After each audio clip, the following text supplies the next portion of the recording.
And then they also, so they took my USP 40, my Mosin, the pump action, and then the only last gun that I had was a hunting rifle that is very good for hunting. And I bought it because I've always wanted to go either hog or elk hunting. But it's like a big deal, and it's not really good for hog hunting. I'm gonna get into that. So really, it's like, oh, I've always wanted to go do this thing, and I knew that as soon as the pandemic hit, everybody was gonna go be buying guns. So I bought it in December because I was watching this. I knew the coronavirus was doing stuff in China, and so I was like, oh, this is gonna get bad. And so I just went and bought. That's when I bought the pump action shotgun, which is just for home defense, right? Like it's only got like 4 shells in it. You can't do a mass shooting or anything. And so I was like, okay, that's cool. That's just for like home defense, but I didn't need one. And so I never even loaded it. I never even had ammo for it. It was just because, okay, guns are going to become impossible to get. And so if we ever do need one, it's better to just have one already instead of having to scramble to go get a gun before society breaks down or whatever. So I never even had ammo, and I never even had ammo for the hunting rifle either. But another reason why I have the guns is just because I kind of have this. I want the government to know that there will be some level of armed resistance, not even from me, but from people in general, if they tried to become a dictatorship. Like, for example, let's say in theory, I call the January 6th crowd, I say that it was, here's how I describe January 6th. It was a protest that became a little bit messed up, and then the people on the front lines were the violent ones or the weird ones or the whatever ones or let in or what. It doesn't matter to me. I just know that most of the people that were in there were kind of just chilling because I knew those people. I followed on Parler because I've always been so afraid of them. So I was like on Parler, and I realized most of them were chill. Like Ashley Babbitt wasn't going to actually stab them all. She was probably just going to try to speak to the manager or something. So I just see them as like a band of idiots, basically. I don't know how else to put it. Yeah. And so, but hypothetical situation, guys. Hypothetical. Let's say that they had actually wanted to literally hang Mike Pence, and Trump had told all of them, hey, every last one of you, let's go right now. Get your guns, kill everybody, kill all of them. And then they actually listened. That's not realistic. That's why I wasn't afraid of them, because I know Trump wouldn't do that, and I know that even if Trump did, they wouldn't do that. So it's like, okay, but let's say that situation happened. If you like Trump, let's say Bernie did it with all his boys, and he was like, hey, Trump thinks he won, he stole it, let's go kill them all. It wouldn't happen in America, which is why this country isn't going to civil war. It's just the politics is going to get passionate again, just like it used to be, but it's not civil war time. So the thing is, like, I liked having the hunting rifle and stuff because I've always thought that if there was a revolution like that and our country became a dictatorship, I would be like John Paul Marat. One of my birds is named Marat. We actually traded him. He was a lone goldfinch. And so, why is it blurry all of a sudden? It got out of focus. Hey, focus. Hey. I don't know why. Oh, there we go. So, yeah, he was a European goldfinch, a male, but we couldn't find a female one. So we went ahead and traded him with someone who had a girlfriend for him, and in exchange for a boyfriend for our canary, for Hypatia. And my old bird, he was named Marat because he loved to bathe. Jean Paul Marat.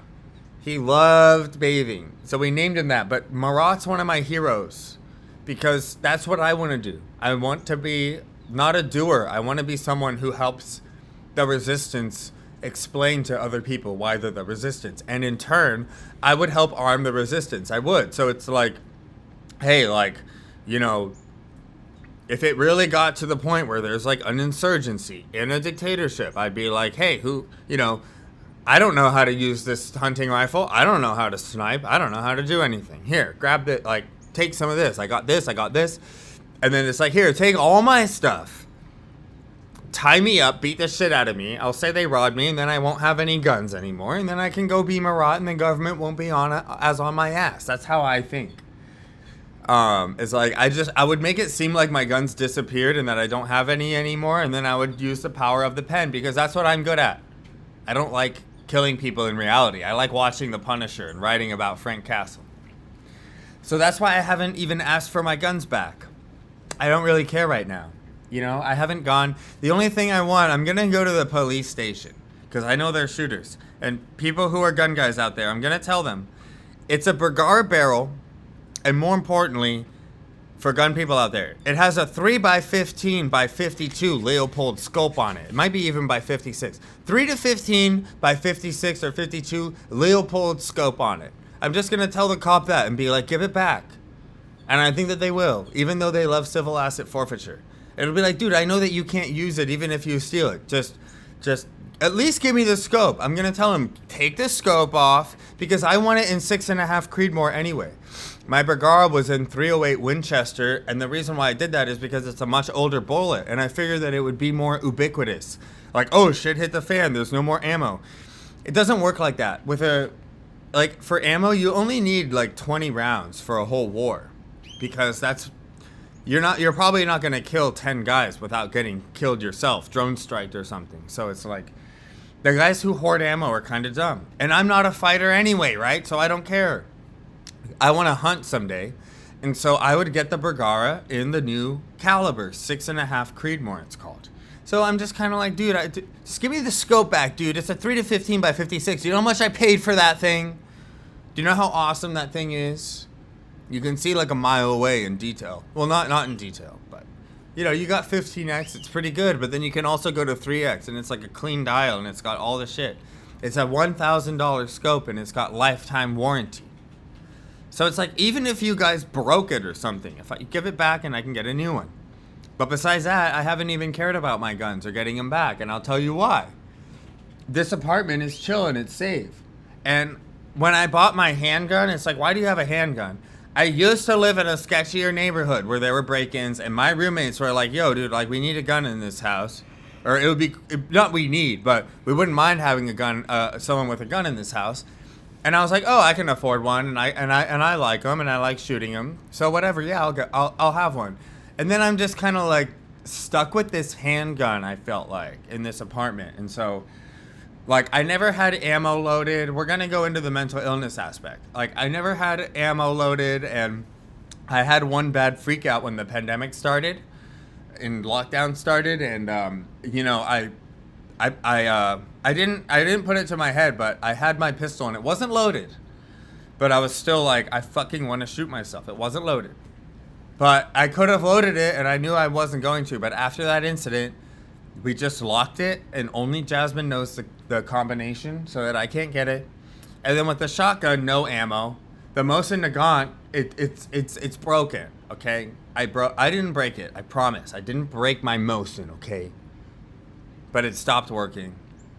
And then the Bergara, I didn't have ammo either. And sighting that thing in, dude, learning how to sight it in, I was just like, dude, I'm just gonna wait until after the pandemic's over, and I can just ask a hunter to come out with me. Yo, you want to shoot some 6.5 Creed Bergara out of a Leopold scope and help me, just teach me. That's what I'm gonna do eventually. Well, if the cops ever give it back, which they might not, which pisses me off because it's a $2,300 gun.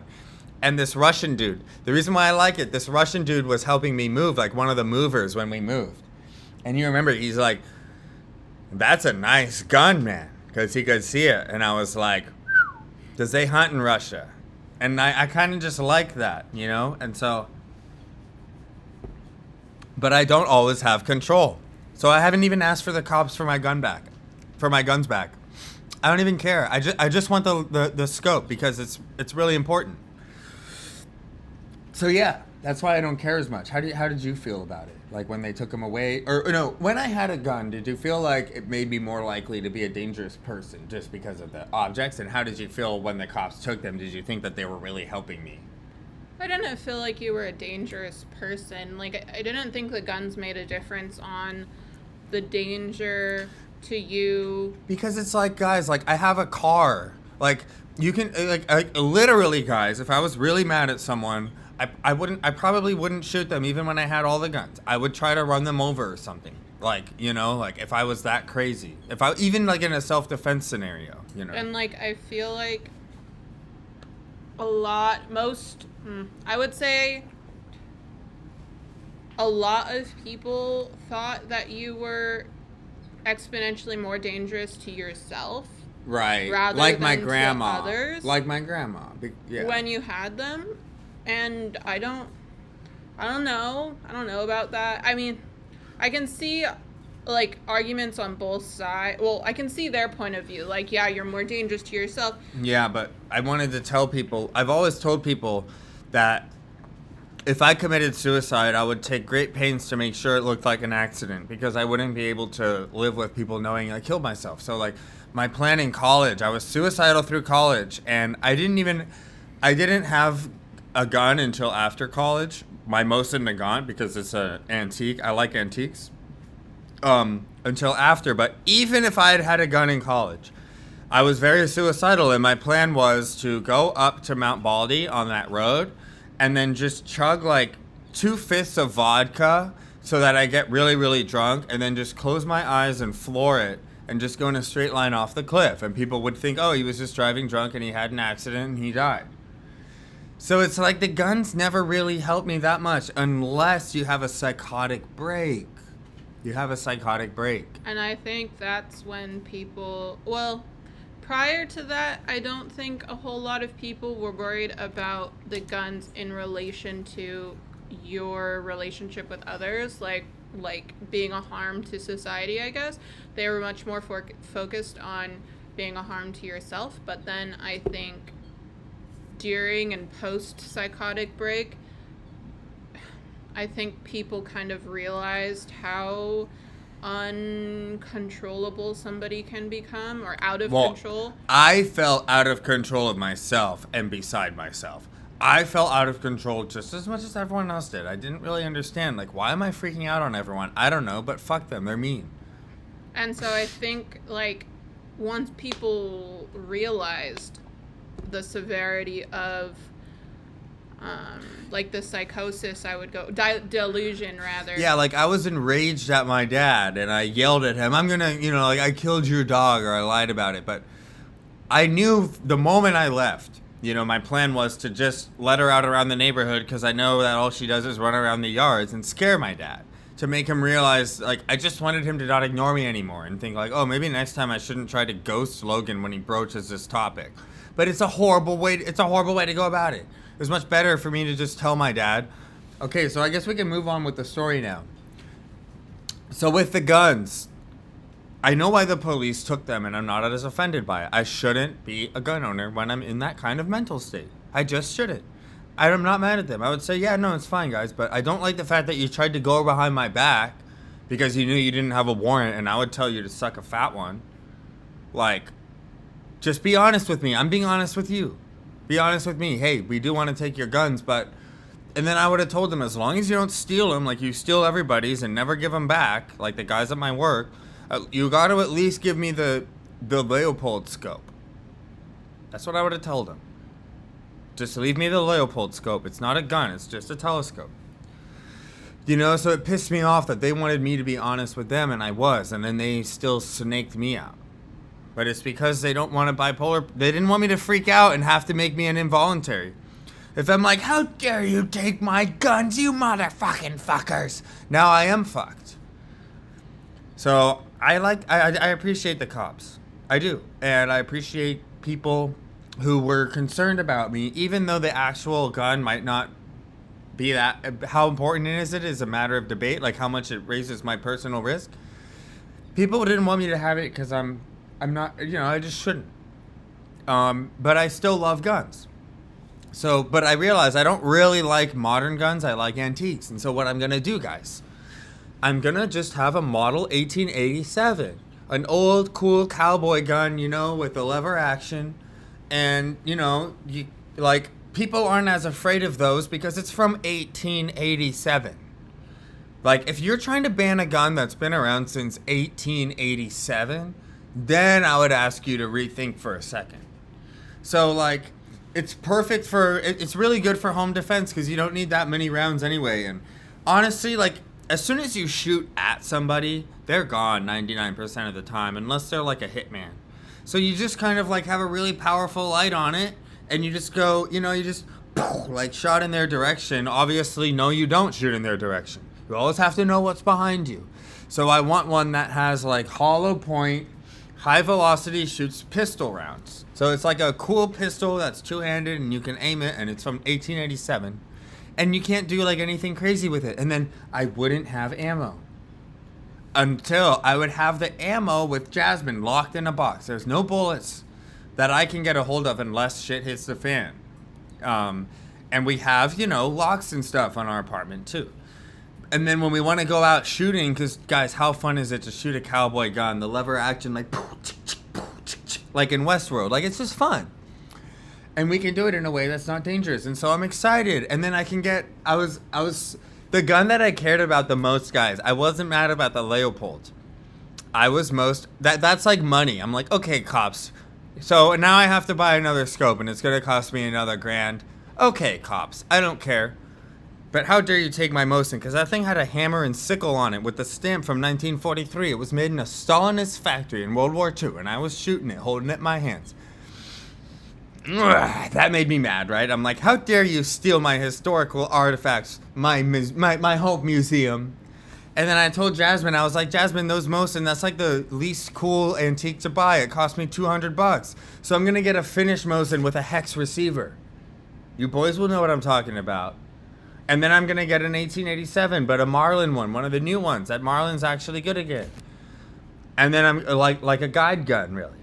Like the old school ones. And then I'm going to probably get an antique handgun, like a black powder one, And so it's like I'm just going to have, I always liked guns for their history. And now I can just do that and then, the other guns the cops took, my USP-40 was a handgun. I don't like handguns anyway. And if I wanted a new handgun, I would just get a different kind because it was outdated anyways. It was from 1992. It was getting old. And then, like the pump action, if I wanted a shotgun, I would rather just have that, because what's cooler, like at the range is, or come on, So yeah, like my advice to gun owners who are mentally unstable, if you're living in a sketch neighborhood, I would try to figure it out with someone who you're living with or something who isn't as unstable. Or I would ask your psychiatrist or psychologist or your friends at church, hey, I don't really know what I'm supposed to do here. And they might tell you to, just have really good security at your house. Bar your windows, bar your door, and then have like a bayonet or something. Just have like an old antique black powder rifle with a bayonet on it. Yeah, people will probably, unless they have, and then here's what I've always thought, guys. You have a gun that can't shoot, but it has a bayonet and a light. They're going to think it's a gun, so the defensive gun use will work. And then if it doesn't, you still have like a melee weapon. That's the kind of stuff I would do, So yeah, like you just have to not get offended and realize that people are trying to help you. The cops went behind my back with the guns, but it's because they didn't want me to freak out. Because they knew that I was in freak out mode at that point. And then I took antipsychotics. They gave me antipsychotics for the first time. They gave me Zyprexa. And oh my God. I realized that the reason why I was smoking marijuana all the time was to kind of self-medicate. And then now that I have been on the Zyprexa for a couple of days, I don't even crave weed right now. Because my thoughts are chill. Weed, do you know what marijuana did? It didn't slow down my thoughts, but it let me more easily dump my thoughts into like an imaginary universe, like writing or like The Punisher. Because it makes your thoughts, it's almost like a psychedelic, a mini psychedelic. For me at least. So it makes it so that instead of thinking about your real whatever, it's easier to just imagine Frank Castle. But now I don't have to. I'm just chilling. I can make my episodes and I can write with Zyprexa, but you have to keep taking it. The reason why I didn't take it, bipolar people, listen up closely right now. Listen very, very carefully. I was depressed and manic and then depressed and then manic. I went to my psychiatrist and they gave me an antidepressant so that I didn't want to kill myself anymore. And then since I no longer wanted to kill myself, I stopped going to the psychiatrist only because it's expensive as hell. And I don't like paying for the copay. Even the copay is $60. I can't afford it. But you need to go afford it though. But I thought, well, if I don't want to kill myself anymore, then what the hell's the problem? It's like, well, I'm not suicidal, so what's the problem? And Jasmine's like, well, I mean, Logan, like, There was some you can problems. explain. Here, describe it, because it's harder for me. So even though I didn't want to kill myself, I was still having mental issues because... So the antidepressants worked for the most part. The mood stabilizers worked. But even with that combination, you still have the really high highs. And I personally feel like the mood stabilizers in general keep the sine curve basically, or maybe I should say it differently. Like the highs and the lows are like shorter. They're smaller. They're not as high and they're not as low.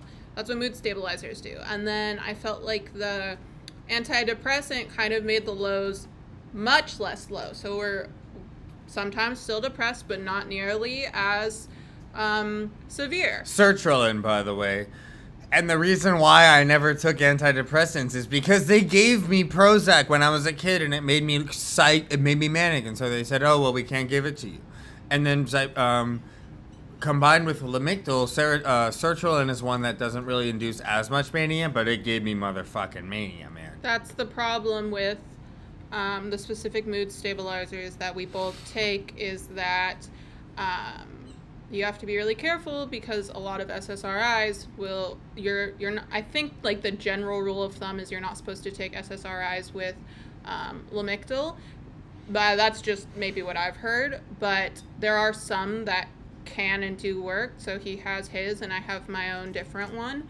But the problem is you have a lower bound and for the depression, but you don't have an upper bound for the mania. And when you go up really high. And it kind of felt like the last few manic episodes had just been a little bit higher. And the next one was a little bit higher. And the next one was a little bit higher. Yeah.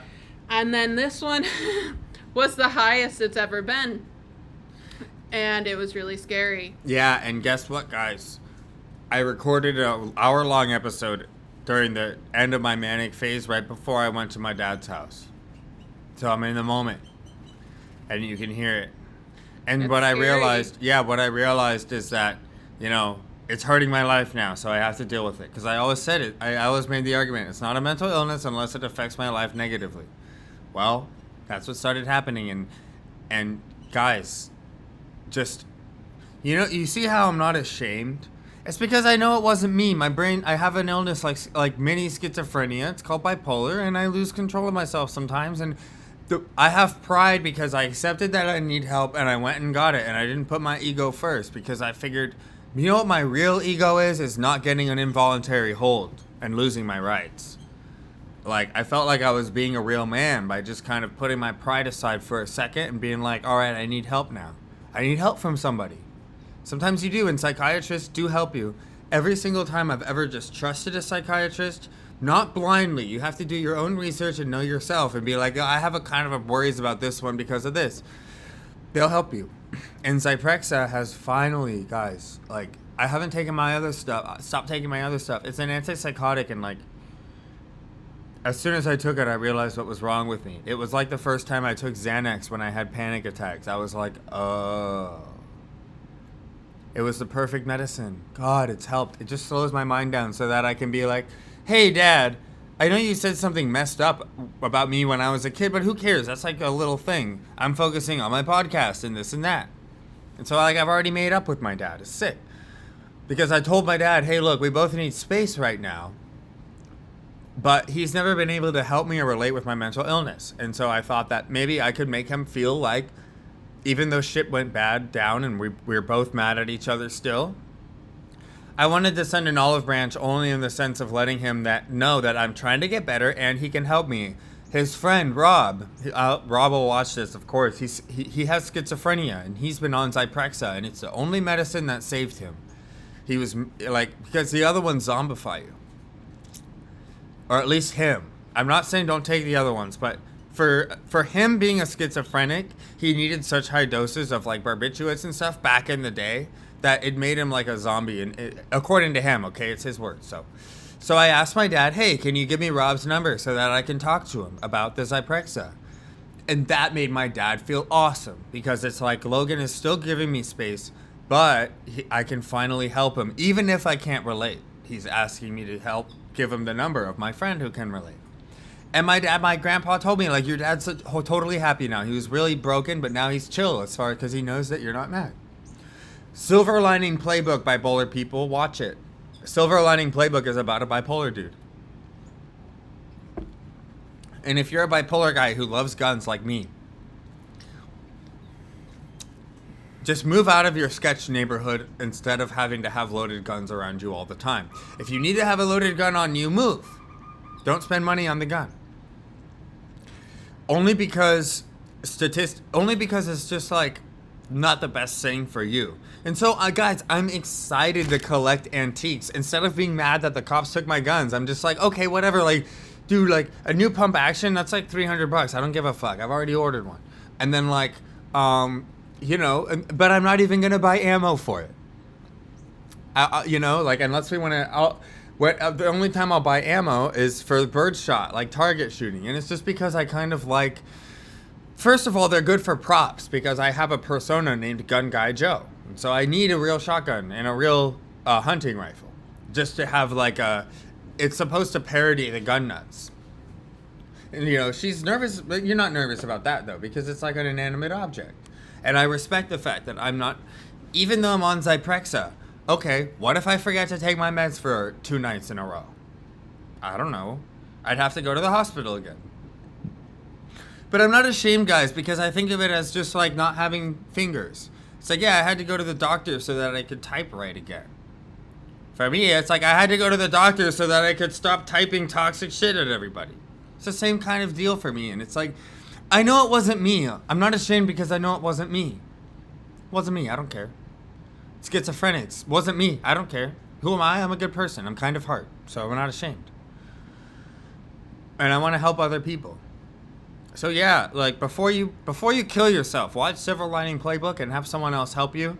And I know that it's very frustrating because everyone wants to take the guns and I feel like they weren't listening to me. It's like I want to kill myself and all you want to do is take my guns, even though I could just drive off a cliff tomorrow and it takes 2 seconds. And it's like, oh, we need to take his guns. And it's like, do you care about me or are you just trying to control me like a little animal and put a cone on me? Because I can kill myself without guns. So, you know, I hear you there, guys. They dehumanize you. They treat you like an animal who needs a cone.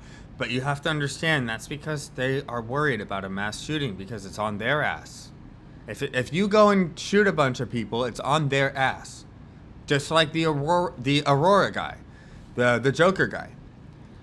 Perfect example, guy who snapped, went psycho, and, you know, it's a very rare case. Most bipolar people are like me. Most people who are, you know, like I'm not like the Aurora shooter. He was way off the deep end. But most people that are like the Aurora shooter never go and hurt people. They yell on the sidewalk. They write fiction. They make violent whatever. They might watch tons of violent stuff. But the reason why it's so rare is because most of them don't go out and actually do it. I couldn't imagine killing somebody. Unless they were actually trying to kill me. Then I wouldn't lose any sleep over it. Only if I knew that I really had to. And I wouldn't shoot otherwise, because otherwise I'd feel guilty. So that's a good way to wrap it up. Mm-hmm. Yeah. So guys, like, I just want to help people.